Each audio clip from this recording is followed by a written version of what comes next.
Hello everyone.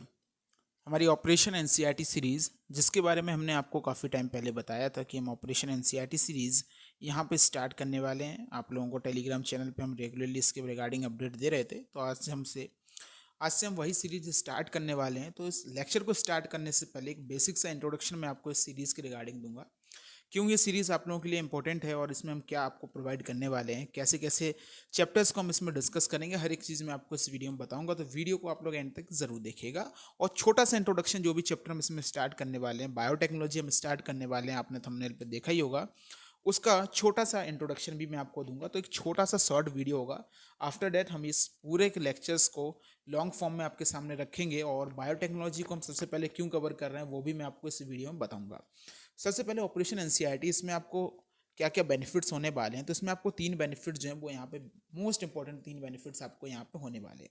सबसे पहला benefits है कि आपकी जो पूरी की पूरी एनसीईआरटी बायोलॉजी है वो आपकी यहाँ पे कवर होगी, बिकॉज आपको एनसीईआरटी से ही आपको 360 आउट ऑफ 360 मार्क्स नीट में आपको स्कोर करने हैं।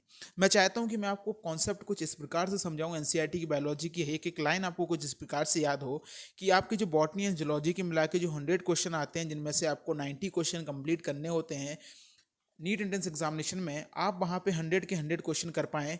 और उसमें से फिर आप सोचें कि कौन से 10 क्वेश्चन ऐसे हैं जो मैं छोड़ दूं, क्योंकि ये मुझे सारे के सारे क्वेश्चन ही यहाँ पे आते हैं। हर एक क्वेश्चन एनसीईआरटी की लाइन से ही तो दिया गया है।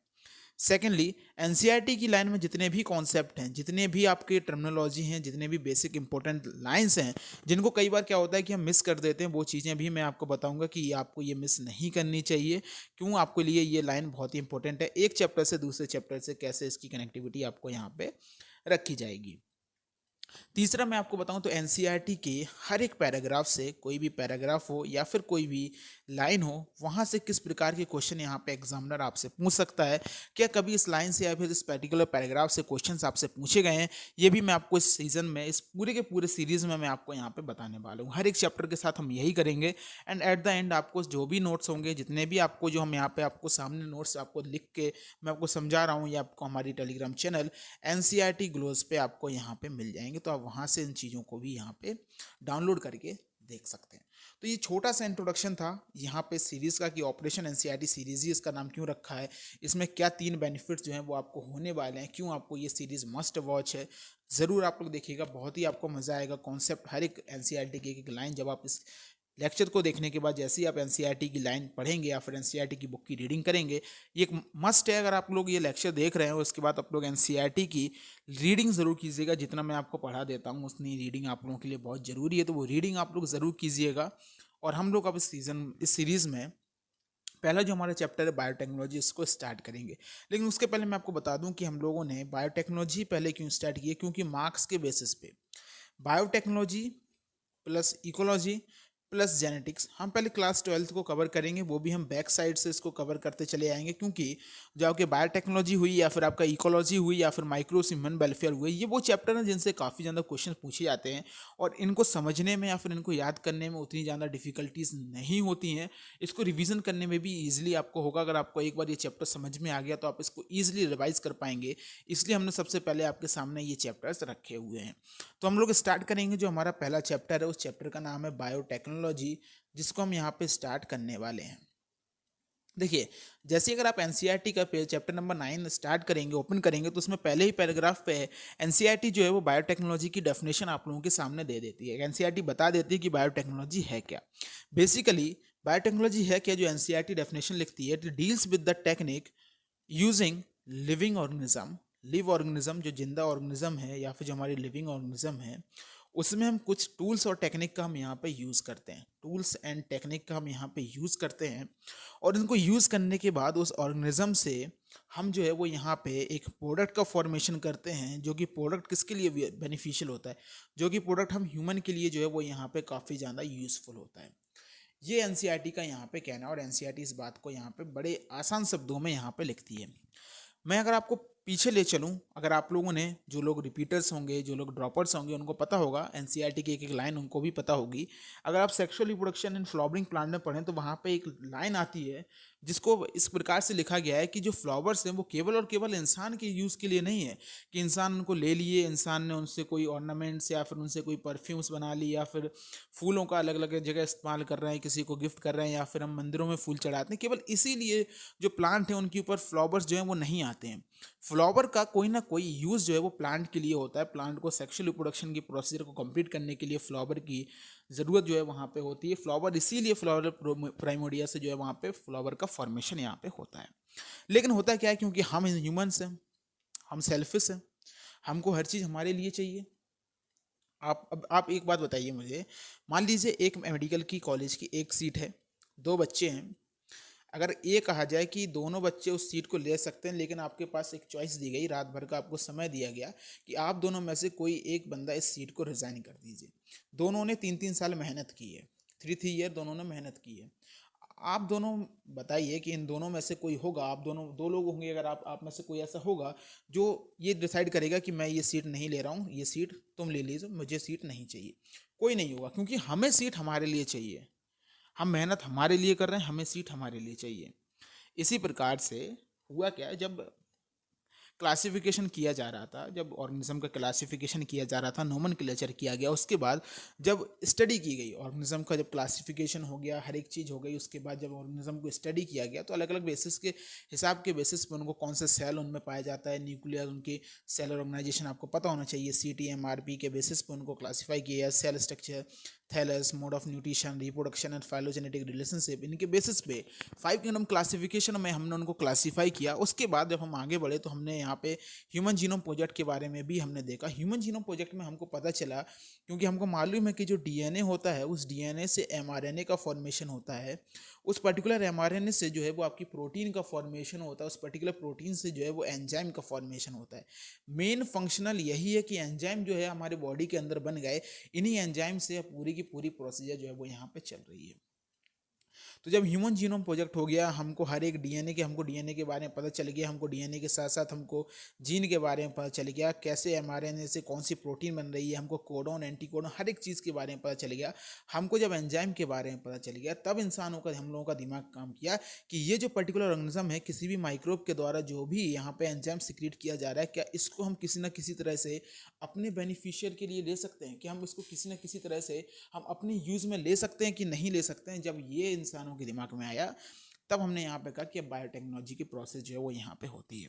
तो सेम चीज़ वही यहाँ पे की गई कि biotechnology deals with the use of technology और इन लिविंग ऑर्गेनिज्म, या फिर उस पर्टिकुलर ऑर्गेनिज्म से बनने वाला एंजाइम, ताकि हम कोई प्रोडक्ट बना सकें जो प्रोडक्ट हमारी ह्यूमन के लिए बेनिफिशियल हो, हम ह्यूमंस के लिए यूज़फुल हो, जो हमारे लिए काफ़ी ज़्यादा यूज़फुल हो।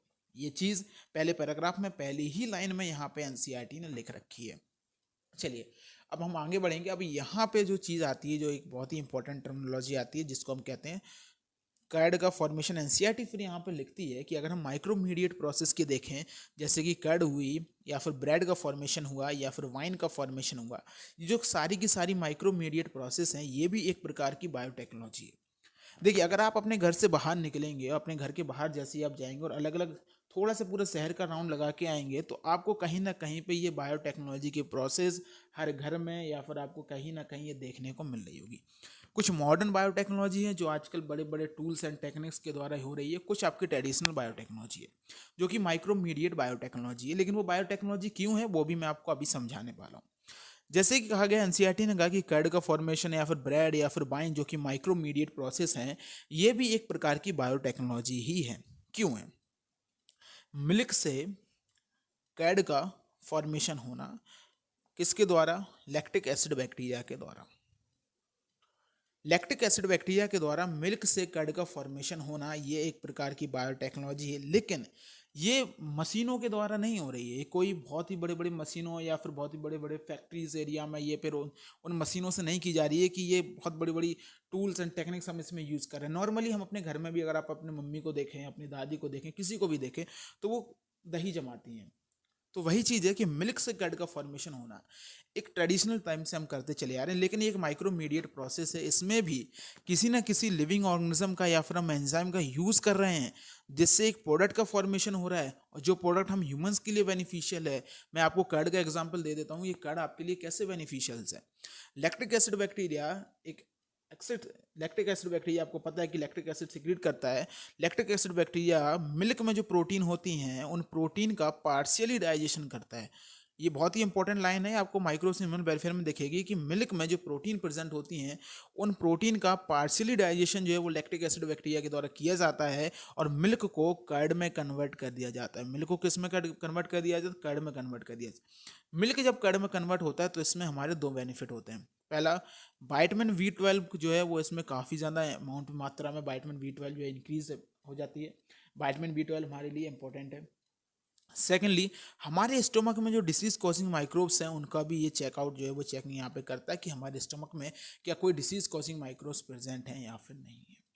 मीन्स मिल्क हमारे लिए उतना बेनिफिशियली इन दो कामों के लिए मिल्क हमारे लिए बेनिफिशियली नहीं हो रहा था, तो हमने लैक्टिक एसिड बैक्टीरिया जो कि एक लिविंग ऑर्गेनिज्म का हमने यहाँ पे यूज़ किया मान लीजिए, या फिर उसके द्वारा कोई किसी भी ऑर्गेनिज्म के द्वारा बनाया जाने वाला एंजाइम जो है हमने उसका यूज़ किया, मिल्क को कर्ड में कन्वर्ट किया गया और उसके बाद इसका पार्सली डाइजेशन हुआ इसकी प्रोटीन का, विटामिन B12 और यहाँ पे स्टमक में जो भी हमारे डिसीज कॉजिंग एंजाइम थे, डिसीज कॉजिंग माइक्रोब्स थे, उनका भी उसमें को चेकआउट करने में, उनको एलिमिनेशन करने में ये हमारी हेल्प यहाँ पे करता है। तो कर्ड हमारे लिए इनडायरेक्टली बेनिफिशियल हुआ, हम ह्यूमंस के लिए इनडायरेक्टली बेनिफिशियल हुआ। माइक्रोब को कर्ड की ज़रूरत नहीं है, या फिर किसी भी पंक्षियों को अगर आप बात करें उनको कर्ड की जरूरत नहीं है, वो कर ही नहीं रहे थे। नेचर में ये हमेशा से चला आ रहा था। लैक्टिक एसिड बैक्टीरिया खुद पता नहीं था, वो खुद के लिए ये सारे काम नहीं कर रहा था, वो नेचुरली चल ही रहा था कि lactic acid bacteria lactic acid secrete करेगा ही करेगा। ह्यूमन सिविलाइजेशन के आने से पहले बैक्टीरिया यहाँ पे आ चुके थे, वो ये काम कर ही रहे थे हमेशा से। लैक्टिक एसिड बैक्टीरिया ये नहीं है कि आज से 10 साल पहले या 20 साल पहले पाया गया, lactic acid bacteria millions of the years पहले से यहाँ पे था। वो ये नेचुरली था, नेचुरल साइंस में था, हमारे अर्थ पे, हमारे बायोलॉजिकल साइंस में ये पहले से ही था कि लैक्टिक एसिड बैक्टीरिया जो है वो लैक्टिक एसिड का सिक्रीशन करेगा ही करेगा। लेकिन हमने उसको यूज़ किया और मिल्क को से कार्डो को हमने फॉर्मेशन किया, जिसमें ये हमको बेनिफिशियली यहाँ पे देखने को मिला। लेकिन ये करने के लिए हमको कोई बड़े बड़े बायो रिएक्टर्स या फिर बड़ी बड़ी हमारे मशीनरी की हमको भी ज़रूरत नहीं होती है। ये हम नॉर्मली ट्रेडिशनल टाइम पे हम करते चले आ रहे हैं, बहुत पहले से करते चले हैं, इसीलिए हमने इसको नाम दिया traditional biotechnology. Traditional biotechnology के बाद दूसरा टर्मिनोलॉजी जो यहाँ पे आती है, it is known as modern biotechnology. दूसरी कौन सी टर्मिनोलॉजी यहाँ पे आती है जिसको हमको यहाँ पे स्टडी करना है? It is known as modern biotechnology. हमको कौन सी यहाँ पे पढ़नी है? We are going to study about modern biotechnology.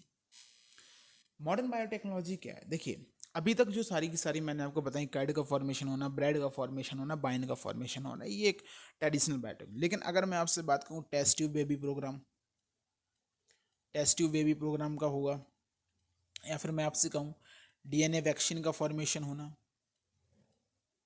या मैं आपसे कहूँ न्यू जीन का फॉर्मेशन होना, क्या ये वो सारी की सारी प्रोसेस हैं जो आप घर पे एक बंद कमरे में कर सकते हैं?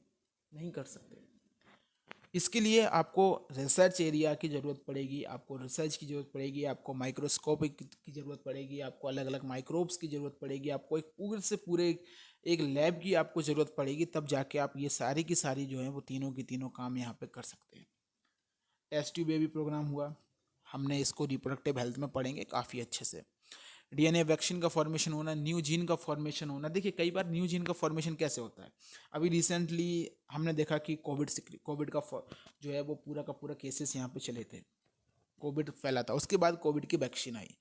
बायोटेक्नोलॉजी अगेन, यहाँ पे बायोटेक्नोलॉजी, कोविड की जो वैक्सीन है वो किसी ना किसी के माइक्रोब्स की DNA की किसी ना किसी से वैक्सीन होगी, जो यहाँ पे कुछ ना कुछ सिक्रीट कर रहा होगा, एंजाइम सिक्रीट कर रहा होगा, जो कि हमारे लिए हार्मफुल नहीं होगा। रिसर्च की, साइंटिस्ट ने रिसर्च की, अलग अलग माइक्रोब्स पर रिसर्च की, उनके द्वारा एंजाइम्स जो सिक्रीट किए जा रहे हैं, जो भी प्रोडक्ट उनके द्वारा बनाए जा रहे हैं, उनके रिसर्च की। यहाँ पे हमने कोविड का वायरस लिया, उसके ऊपर उसको टेस्ट किया, क्या ये उसके लिए हार्मफुल है और हमारे लिए हार्मफुल तो नहीं है। ऐसा करके काफ़ी टाइम बाद हमने वैक्सीन का फॉर्मेशन किया। तो वही DNA वैक्सीन का हमने फॉर्मेशन किया, हमने टेस्ट ट्यूब बेबी प्रोग्राम हम करते चले आ रहे हैं। नई जीन का फॉर्मेशन होना, जैसे कई बार आप लोगों ने अभी रसिया एंड यूक्रेन के क्राइसिस चलते हैं, अगर आप लोग में से कोई भी न्यूज़ देखता है और रिसेंटली उसको फॉलो करता है, तो बहुत ही अर्ली टाइम पीरियड पे आया था मास डिस्ट्रक्शन के जो वेपन्स होते हैं इसमें, जैसे बायो वेपन्स हम जिसको कहते हैं। तो बायो वेपन्स वगैरह क्या है? कि हमने बायोटेक्नोलॉजिकल प्रोसेस से कुछ ऐसे हार्मफुल जीन्स जो है हमने बनाए, जो हमारे प्रिमिटिव टाइप के जो हमारे बैक्टीरियाज और प्रिमिटिव टाइप के जो हमारे वायरसेस थे जो आज खत्म हो चुके हैं, लेकिन हमने कैसे ना कैसे करके उनका जो डीएनए था उसको हमने वापस से बना लिया साइंटिस्टों ने, और उससे एक नई जीन का अलग अलग फॉर्मेशन किया, जीन में फॉर्मेशन किया, जीन का अल्ट्रेशन किया। कोई जो हार्मफुल जीन नहीं थी उसको हार्मफुल में कन्वर्ट किया, या फिर जो हार्मफुल जीन थी उसको हेल्दी जीन में हमने कन्वर्ट किया। ये सारी की सारी चीज़ें हमने की, लेकिन ये सारी की सारी चीज़ें हम किसी एक बंद कमरे में नहीं कर सकते हैं। तो ये सारी की सारी प्रोसेस किसके अंदर आती हैं? दीज ऑल आर प्रोसेस, जो हमारी सारी की सारी प्रोसेस हैं ये हमारी मॉडर्न डे बायोटेक्नोलॉजी के अंदर आती हैं। ओके, तो ये एनसीईआरटी ने अपने पहले पैराग्राफ में लिख रखा है, biotechnology deals with the use of technology, live organism और enzyme from organism to produce the product that are useful for the human, जो कि ह्यूमंस के लिए क्या है? यूजफुल है। जैसे कि माइक्रोब्स मीडिएट प्रोसेस होती हैं, कैड हुआ, ब्रेड हुआ, वाइन का फॉर्मेशन हुआ, ये सारी की सारी ट्रेडिशनल बायोटेक्नोलॉजी में आती हैं। जबकि आज की अगर हम डेट में देखें तो काफ़ी लंबे टाइम से ये चीज़ें वैसे भी चली आ रही हैं, जैसे कि हमारा टेस्ट ट्यूब बेबी प्रोग्राम हुआ, या फिर हमारा न्यू जीन का फॉर्मेशन हुआ, डीएनए वैक्सीन का फॉर्मेशन हुआ, ये सारी की सारी हमारी मॉडर्न डे बायोटेक्नोलॉजी के अंदर आती हैं। ओके, तो ये जो नॉर्मल सा एक छोटा सा इंट्रोडक्टरी पैराग्राफ था जो आपकी बायोटेक्नोलॉजी में दिया गया था। नेक्स्ट यहाँ पे आता है European federation of biotechnology, EFB।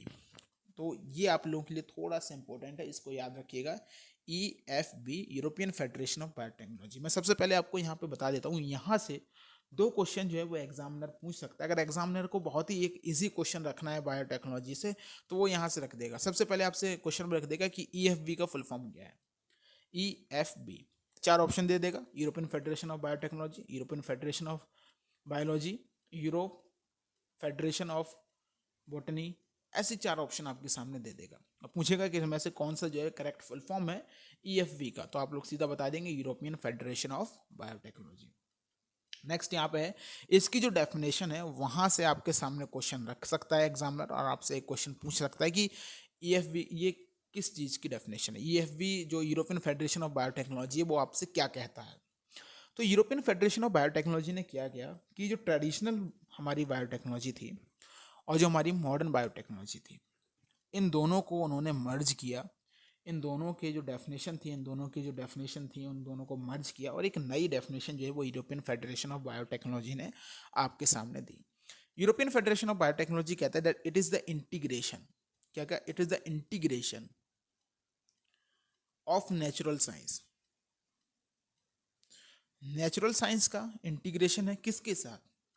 Organism के साथ, या फिर उस पर्टिकुलर ऑर्गेनिज्म के सेल्स के साथ, मॉलिक्यूलर एनालॉग के साथ, या फिर पार्ट ऑफ द सेल के साथ, टू गेट द प्रोडक्ट, ताकि हमको क्या मिल सके? हमको प्रोडक्ट मिल सकें और सर्विसेज जो है वो हमको यहाँ पे मिल सके। छोटी सी बात है, लेकिन छोटी सी डेफिनेशन है, लेकिन समझने लायक है। Integration of natural science. Natural science क्या है?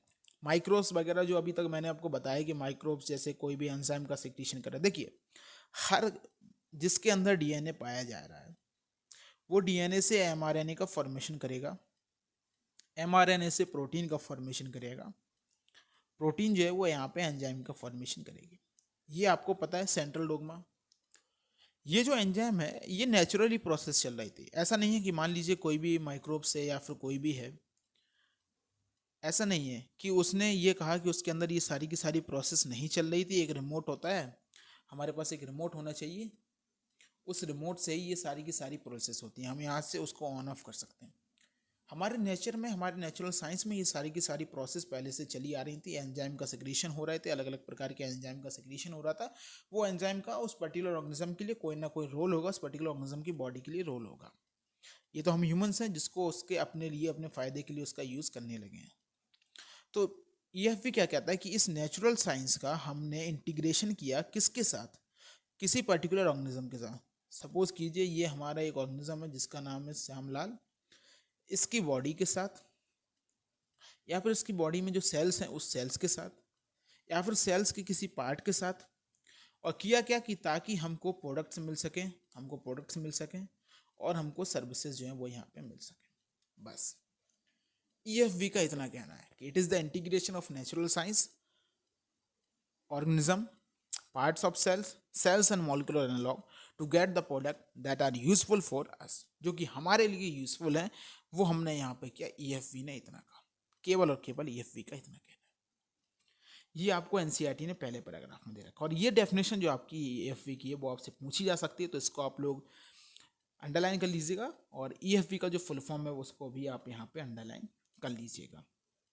ओके, चलिए आगे बढ़ते हैं। 9.1 पैराग्राफ आपको एनसीईआरटी बायोलॉजी में आपकी बुक में दिख रहा होगा। मैं आपसे रिक्वेस्ट करूंगा कि इसके बाद आप लोग प्लीज़ एनसीईआरटी को एक बार रीडिंग ज़रूर मारिए करिएगा, एनसीईआरटी की जो लाइन है उनकी रीडिंग एक बार ज़रूर कीजिएगा। अब यहाँ पे आती है प्रिंसिपल ऑफ बायोटेक्नोलॉजी। बायोटेक्नोलॉजी के दो प्रिंसिपल हैं। Okay, first one is genetic engineering, second one is known as the chemical engineering. जो न्यू बुक है उसमें इसी का नाम दिया गया है बायोप्रोसेस इंजीनियरिंग। जो न्यू बुक है, जिनके पास न्यू बुक है, पुरानी बुक होगी उसमें ये नहीं दिया गया है। चलिए, आप इसको अलग अलग जगह अलग अलग टीचर्स जो आपके हैं वो इसको अलग अलग तरीके से पढ़ाते हैं। कोई इसको टाइप ऑफ बायोटेक्नोलॉजी कहता है, कोई इसको जो एनसीईआरटी ने लिख रखा है प्रिंसिपल ऑफ बायोटेक्नोलॉजी कहता है। मैं इसको दो स्टेप्स कह सकता हूँ या फिर दो तरीके, दो टेक्निक कह सकता हूँ जो कंपलसरी टेक्निक हैं। इन दोनों के होने के बाद ही जो हम बायोटेक्नोलॉजी की जो हमारे जो एम है वो सक्सेसफुल हो सकता है। तो ये मेरे लिए दो स्टेप हैं, मैं इनको आपको दो स्टेप के बेसिस पे बताऊंगा। यही दो जो स्टेप हैं जो मैं आपको इसमें अभी पढ़ाने वाला हूँ, छोटा सा आपको ब्रीफ दूंगा, बाद में इसको डिटेल में हम आपके साथ डिस्कस करेंगे। जो छोटे से दो स्टेप हैं, इन दोनों ही स्टेप में पूरी की पूरी बायोटेक्नोलॉजी हमारी बसी हुई है। पूरी की पूरी बायोटेक्नोलॉजी केवल और केवल इन दो स्टेप में। जब मैं आपको चैप्टर में आगे पढ़ाऊंगा तब मैं आपको बताऊंगा कि कौन सी आपकी जेनेटिक इंजीनियरिंग है, कौन सी आपकी केमिकल इंजीनियरिंग है। जेनेटिक इंजीनियरिंग क्या है? एनसीईआरटी लिखती है technique to alter the chemistry of genetic material. ये कोई जेनेटिक मटेरियल है, मैं यहाँ पे एक हाईलाइट कर रहा हूँ। Technique to alter the chemistry of genetic material, ये जेनेटिक मटेरियल है। मान लीजिए ये जो है जीन है, ये डीएनए का जो पर्टिकुलर पोर्शन है, जो जीन है, ये एक एंजाइम के लिए कोड कर रहा था जिसका हमने नाम रखा पर्टिकुलरली ए, क्योंकि ये जब इससे एमआरएनए का फॉर्मेशन होगा, एमआरएनए से इसका प्रोटीन का फॉर्मेशन होगा, प्रोटीन का फॉर्मेशन होगा, प्रोटीन के फॉर्मेशन के बाद जब इसमें एंजाइम का फॉर्मेशन होगा तो वो एंजाइम मान लीजिए कुछ ए एंजाइम जो है वो यहाँ पे सिक्रीज यहाँ से बन रहा था। लेकिन ये जो एंजाइम है बहुत ही डेंजर नेचर में था। ये जिस भी ऑर्गेनिज्म का ये मान लीजिए डीएनए है, उस ऑर्गेनिज्म को मान लीजिए ये एंजाइम उस ऑर्गेनिज्म के लिए बहुत ही हार्मफुल था। ये उसकी बॉडी में नहीं होना चाहिए था। अगर ये उसकी बॉडी में नहीं होगा तो उसको काफ़ी ज़्यादा फायदा मिलेगा। बहुत ही हार्मफुल था। तो वही चीज़ हमको करनी क्या है, तो technique to alter the chemistry of genetic material, NCERT लिखती है technique to alter the chemistry of genetic material. हमको जेनेटिक मटेरियल हमने इसका निकाला, एक पर्टिकुलर इसी सिविलाइज्ड ऑर्गेनिज्म का हमने ये जेनेटिक मटेरियल निकाला। जो भी हमारे लिए गलत था हमने उसको अल्टर किया, उसको हटाया, उसकी जगह हमने दूसरा लगाया, इसको हटाया और इसकी जगह हमने ये दूसरा वाला लगा दिया। जब हमने ये दूसरा वाला लगाया तो हमारे सामने कुछ इस प्रकार का अब हमारा एक नया डीएनए जो है वो बन गया। इसको हमने इस पर्टिकुलर होस्ट ऑर्गेनिज्म में, जो भी होस्ट ऑर्गेनिज्म है उस पर्टिकुलर होस्ट ऑर्गेनिज्म के अंदर हमने इसको वापस से ट्रांसफ़र कर दिया। किया क्या कि हमने पर्टिकुलरली एक जीन को जो यहाँ पर डेंजरस एंजाइम सिक्रीट कर रहा था उसको हमने हटाया। एक बहुत ही अच्छा, बहुत ही फ़ायदेमंद वाला, बेनिफिट वाला, हेल्दी वाला जो है वो हमने यहाँ पे लगाया। जब हमने इसको यहाँ पे लगाया और इसको वापस से होस्ट ऑर्गेनिज्म के अंदर डाला तो होस्ट ऑर्गेनिज्म का अब फिनोटाइप है वो चेंज हो जाएगा। फिनोटाइप कैसे चेंज हो जाएगा? क्योंकि अब वापस से जब ये जो प्रोसेस है, ये वापस से जब एमआरएनए का फॉर्मेशन करेगा और एमआरएनए से वापस प्रोटीन बनेगी और प्रोटीन से वापस से एंजाइम बनेगा, तो अब एंजाइम जो है वो दूसरा सिक्रीट होगा और एंजाइम मान लीजिए यहाँ पे बी सिक्रीट हो रहा है, जो कि अब होस्ट ऑर्गेनिज्म के लिए हार्मफुल नहीं है। क्या नहीं है? होस्ट ऑर्गेनिज्म के लिए जो कि अब हार्मफुल नहीं है। इसी कंप्लीट प्रोसेस को हम यहाँ पे क्या बोलते हैं? जेनेटिक इंजीनियरिंग बोलते हैं। Technique to alter the chemistry of genetic material, genetic material की केमिस्ट्री को हमने अल्टर किया और उसको वापस से होस्ट ऑर्गेनिज्म के अंदर डाल दिया, जिससे फिनोटाइप जो है वो यहाँ पे चेंज हो गया, उसका रिजल्ट भी जो है वो यहाँ पे चेंज हो गया। इस पूरी की पूरी प्रोसेस को हम यहाँ पे क्या बोलते हैं? इस पूरी की पूरी प्रोसेस को हम यहाँ पे जेनेटिक इंजीनियरिंग हमने इसको नाम दिया। क्या नाम दिया? Genetic engineering. हमने इसको हट काटा मॉलिक्यूलर सीजर से, हमने इसमें दूसरा जोड़ा लाइगेज डीएनए लाइगेज से, हमने इसको ट्रांसफ़र किया वेक्टर से, फिर इसने रेप्लिकेशन किया। ये सारी की सारी आप देखें तो एनसीईआरटी में आपको यही पूरा पढ़ना है, केवल और केवल आपको यही पढ़ना है, जेनेटिक इंजीनियरिंग अभी पढ़नी है। हमने उसको काटा, उसकी जगह दूसरा लगाया, जब लगाया तो उसको कैसे उसमें जोड़ा, हमने जब ट्रांसफ़र किया तो कैसे हमने ट्रांसफ़र किया, ऐसा तो नहीं है उठा के हमने रख दिया, बहुत छोटा सा होता है डीएनए। ट्रांसफ़र किया, फिर उसने रेप्लिकेट किया, वो उसके प्रोजनी में आ रहा है। अब होस्ट ऑर्गेनिज्म में आ चुका है, होस्ट ऑर्गेनिज्म जैसे ही रेप्लिकेट करेगा ये चीज़ उसके प्रोजनी में ट्रांसफ़र होने लगेगी। फिर आपके मन में एक डाउट आएगा जो अभी ऑब्वियस है कि एक सेक्सुअल रिप्रोडक्शन होता है, एक सेक्सुअल मोड ऑफ रिप्रोडक्शन होता है, जो कि फर्दर इसी से पूरा कोरिलेटेड है। तो आगे का जितना भी है वो पूरा का पूरा इसी से कोरिलेटेड है। तो जेनेटिक इंजीनियरिंग को एक बार फिर से समझिए। Technique to alter the chemistry of genetic material, genetic material की केमिस्ट्री को हमने अल्टर किया, उसको होस्ट ऑर्गेनिज्म में ट्रांसफ़र किया और होस्ट ऑर्गेनिज्म का फिनोटाइप जो है वो यहाँ पे चेंज हुआ। इसी पूरे के पूरे प्रोसेस को हम यहाँ पे क्या कहते हैं, जेनेटिक इंजीनियरिंग। हमने इस पूरे पूरे प्रोसेस को नाम दिया। समझ में आई बात। दूसरा यहाँ पे होता है केमिकल इंजीनियरिंग। दूसरा प्रोसेस क्या है, second one it is known as chemical engineering. Chemical engineering को समझिए। केमिकल इंजीनियरिंग क्या है, बायो प्रोसेस इंजीनियरिंग। इसको देखिए, एनसीईआरटी लिखती है maintenance of sterile microbial contamination free MES. अरे बहुत लिख दिया। अब मेरा एक कॉमन सा सवाल है, आप लोग में सब लोग मूवी वगैरह देखते हैं, वेब सीरीज़ वगैरह देखते हैं। आप देखते हैं जब भी कोई भी साइंटिस्ट लोग कुछ ऐसा काम कर रहे होते हैं, किसी चीज़ पर रिसर्च कर रहे होते हैं, एक बहुत ही बंद कमरा होता है, बहुत ही बंद कमरा होता है जिसमें किसी की एंट्री अलाउ नहीं होती है। जब हमारे ये साइंटिस्ट हैं, मान लीजिए हमारे रामधनी जी, जब ये इसमें जाते हैं तो बिल्कुल कवर होके जाते हैं, मास्क वगैरह इन्होंने लगा रखा है, ग्लव्स वगैरह पहन रखे हैं, पूरा वो साइंटिस्ट का जो ड्रेस होता है वो पूरा का पूरा इन्होंने पहन रखा है। इनके किसी भी बॉडी पार्ट डायरेक्टली एयर के कांटेक्ट में नहीं होता है, उसके बीच में कवर की जो है वो एक लेयर होती है। और जो भी हमारा इसमें आप देखें तो बड़ी बड़ी यहाँ पे पॉलीथीन्स वगैरह की जो है वो कवरिंग रहती है, पूरा का पूरा कंटेमिनेट बिल्कुल स्ट्राइल एम्बियंस होता है, मतलब वहाँ पे कोई दूसरा माइक्रोब्स ग्रो कर ही नहीं सकता, ऐसा एम्बियंस बनाया जाता है। कोई भी बैक्टीरिया वायरस जो बाहर से ना पहुँचे अंदर, तब ये इसके अंदर जाते हैं, रिसर्च करते हैं, फिर बाहर आते हैं, ये सब चीज़ें हटाते हैं, फिर वो वहाँ पे हाथ पैर अपने धुल के फिर जाते हैं। क्यों? क्योंकि आप डीएनए को कट कर रहे हैं, आपने डीएनए को यहाँ पे इसकी केमिस्ट्री को अल्टर किया, आप इसको जो है वो यहाँ से कट कर रहे हैं, इसकी जगह आप दूसरा वाला लगा रहे हैं, इसकी जगह आप दूसरा वाला जो है वो यहाँ पे लगा रहे हैं। सपोज कीजिए जब आप ये प्रोसेस कर रहे हैं और यहाँ पे कोई माइक्रोब्स आता है, बहुत छोटे छोटे होते हैं। अब ऐसा तो नहीं है कि आपने आंखों में आप बिल्कुल माइक्रोस्कोप लगाए घूम रहे हो, नहीं। मान लीजिए कोई आया और इसने यहाँ पे थोड़ी सी छेड़खानी कर दी और आपको पता नहीं चला और आपने ये डायरेक्टली इस पर्टिकुलर डीएनए में डाल दिया और इसको होस्ट ऑर्गेनिज्म के अंदर आपने ट्रांसफ़र मार दिया। आप एक्सपेक्ट कर रहे थे रिजल्ट बी आए क्योंकि ए वाला डेंजर पहले हो रहा था। अब आपको इसके अल्ट्रेशन की वजह से आपको सी जो है वो यहाँ पर होस्ट ऑर्गेनिज्म से सी एंजाइम मिल रहा है जो कि ए वाले से भी ज़्यादा डेंजर है। आप चाहेंगे ऐसा हो, आपकी महीनों की रिसर्च हो, आप महीनों से इस चीज़ पे वर्क कर रहे हो और आपकी छोटी सी मिस्टेक से आपको ये सारी की सारी चीज़ें यहाँ पे हो जाएं, एक छोटी सी मिस्टेक, क्योंकि वहाँ पे दूसरे माइक्रोब्स भी प्रेजेंट थे, सब खराब हो गया। तो इसी चीज़ से बचने के लिए हम यहाँ पे क्या कहते हैं, बायो प्रोसेस इंजीनियरिंग। क्या कहा हमने, इसी से बचने के लिए हम उसको क्या नाम दिया, बायो प्रोसेस इंजीनियरिंग। होता क्या है कि हमको एक ऐसा माहौल, एक हमको एक ऐसा कम जगह है, ऐसी लैब हम जिसको कह सकते हैं, एक ऐसा एम्बियंस हमको क्रिएट करना होता है जो कि माइक्रोबियल फ्री हो, बिल्कुल स्टाइल हो, वहाँ पे कोई दूसरा माइक्रोब ग्रो ही ना कर सके, माइक्रोबियल फ्री हो। क्यों? क्योंकि केवल और केवल जो हमारा डिजायर्ड वाला है, केवल और केवल जो हमारा डिजायर्ड हमारा माइक्रोब है, या फिर जो हमारा डिजायर्ड जो हमारी सेल्स है, या फिर डिजायर्ड जो हम प्रोसेस डीएनए जो भी हम कर रहे हैं, केवल और केवल वही यहाँ पे ग्रो कर सके।